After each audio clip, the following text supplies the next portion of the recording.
Hello every one, അസ്സലാമു അലൈക്കും. ഇതൊരു ഈവനിങ് വ്ളോഗാട്ടോ. കുറേ ദിവസമായി മോള് പറയാൻ തുടങ്ങിയിട്ട് പാർക്ക് പോകണമെന്ന്. ഇന്നാണ് ഒന്ന് സമയം കിട്ടിയത്. എന്തായാലും വേണ്ടിയില്ല, 2 ദിവസമായി മോള് കരച്ചിൽ തുടങ്ങിയിട്ട്. ഇന്നെന്തായാലും പാർക്ക് പോയച്ചിട്ട് പാർക്ക് പോയതാണ്. ഇത് നമ്മളെ ബത്തേരിയുള്ള ചെമ്പരത്തി പാർക്കാട്ടോ. കുട്ടികൾക്കായിട്ട് ഒരുപാട് റൈഡുകളും കാര്യങ്ങളും ഒക്കെ പുതുതായിട്ട് ഇപ്പോൾ വന്നിട്ടുണ്ട്. മക്കൾക്ക് കണ്ടാൽ ഭയങ്കര സന്തോഷമാവുമല്ലോ, അതുകൊണ്ട് കൊണ്ടുപോയതാ. മക്കൾക്ക് മാത്രമല്ല കേട്ടോ, വലിയവർക്കും ഈവനിങ്ങിൽ പോയിരിക്കാൻ പറ്റിയ അടിപൊളി ഒരു പ്ലേസാണ്. ഒത്തിരി പേരുണ്ടായിരുന്നു. എൻ്റെ മോളെ പേടി കാരണം അവൾ ഊഞ്ഞാലിൽ മാത്രമേ കയറുന്നുള്ളൂ. അവൾ കുറച്ച് പേടിയുള്ള കൂട്ടത്തിലാണ്. ഊഞ്ഞാൽ മാത്രം മാറി മാറി ആടിക്കൊണ്ടിരിക്കുക. അതിനിടയില ഈ വെള്ളം കണ്ടത്. ഈ വെള്ളം കണ്ടിട്ട് കുളിക്കണം എന്ന് പറഞ്ഞിട്ട് ഇതാ ഡ്രസ്സൊക്കെ ഊരി മാറ്റിയിട്ട് വെള്ളത്തിൽ കുളിക്കണം എന്ന് പറഞ്ഞിട്ട് കയറ് പൊട്ടിക്കുന്നുണ്ട്. ഇപ്പം നിങ്ങൾ കാണുന്നത് ഇപ്പം എന്നെ ചീത്ത വിളിക്കുന്നതാണ്. കുളിക്കണ്ട പറഞ്ഞതിന് അവൾ എന്നെ ചീത്ത വിളിക്കുന്നതാണ് നിങ്ങൾ കാണുന്നത്. വെള്ളം അവൾക്ക് ഭയങ്കര ഇഷ്ടമാണ്. വെള്ളത്തിനോട് പേടിയൊന്നുമില്ല. ആ വെള്ളത്തിൽ എങ്ങനെ കുളിപ്പിക്കാനാ, അതിന് വേണ്ടിയിട്ട് അവിടുന്ന് വാശി പിടിക്കുകയാണ് അവള്. പാൻറ് ഒരാളുടെ ശ്രമത്തിലാണ്. വെള്ളത്തിൻ്റെ അവിടുന്ന് സോപ്പ് ഇട്ട് അതിൽ കുളിക്കാൻ പറ്റില്ല എന്നൊക്കെ പറഞ്ഞ് സമ്മതിപ്പിച്ച് റൈഡിലേക്ക് കയറ്റിയിട്ടുണ്ട്. പേടി കാരണം ഒന്നിലും കയറാൻ കൂട്ടാക്കുന്നില്ല.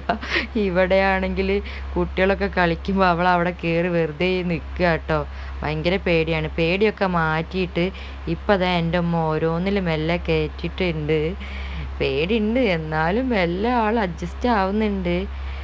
പോവാനായപ്പോൾ തന്നെ ആൾ ഭയങ്കര റൈഡിലൊക്കെ കയറാനൊക്കെ തുടങ്ങി. അടിപൊളിയായി. അവളെ പേടിയൊക്കെ മാറിയിട്ടോ. ഇതിന് പ്രത്യേക താങ്ക്സ് പറയേണ്ടത് എൻ്റെ ഉമ്മാനോടാണ്. അവൾ ഒന്നിലും കയറാൻ കൂട്ടാക്കുന്നുണ്ടായിരുന്നില്ല. ഉമ്മ ഓരോന്ന് പറഞ്ഞ് എല്ലാ റൈഡിലും കയറ്റി പോരാനാകുമ്പോൾ തന്നെ എല്ലാ റൈഡിലും അവൾ കയറിയിട്ടോ. അവളെ പേടിയൊക്കെ മാറി. കുട്ടിയൊക്കെ മാത്രം ഊഞ്ഞാലാടിയാൽ മതിയോ? നമുക്ക് വലിയവർക്കും ഊഞ്ഞാലാടണ്ടേ? കുറച്ച് നേരം ഞാനും ഊഞ്ഞാലാടിട്ടോ.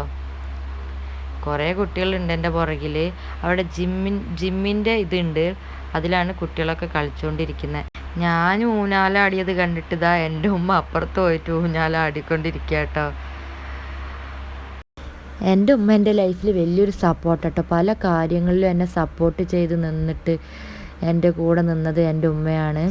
ഇപ്പോഴും എനിക്ക് പുറത്ത് പോകുമ്പോൾ ഒരു ഡ്രസ്സ് ഇടണമെങ്കിൽ ഞാൻ ഉമ്മാനോട് ചോദിക്കുക, ഉമ്മ ഇതിലേതാടണ്ടേ? ചിലപ്പോൾ എനിക്കിഷ്ടമായിരിക്കില്ല ഉമ്മ പറഞ്ഞെങ്കിലും, എന്നാലും ഉമ്മ പറഞ്ഞിട്ടില്ലെങ്കിൽ എനിക്കൊരു സമാധാനമാവില്ല. അങ്ങനത്തെ ഒരിതാണ്. എല്ലാം എനിക്ക് മാത്രമല്ല, എല്ലാ മക്കൾക്കും അങ്ങനെയായിരിക്കും. കുറച്ച് നേരം കഴിഞ്ഞപ്പോൾ പെരും മഴ, ഭയങ്കര മഴ. വയനാട്ടിൽ മഴയില്ല എന്ന് പറഞ്ഞിട്ട് പെരും മഴയും ഇടിയും മിന്നലും. പിന്നെ മഴ തോർന്ന ശേഷം ഞങ്ങൾ വീട്ടിലേക്ക് തിരിച്ചു പോയി. മോള് മഴ കണ്ട് ആകെ പേടിച്ചിട്ടോ. ഇടി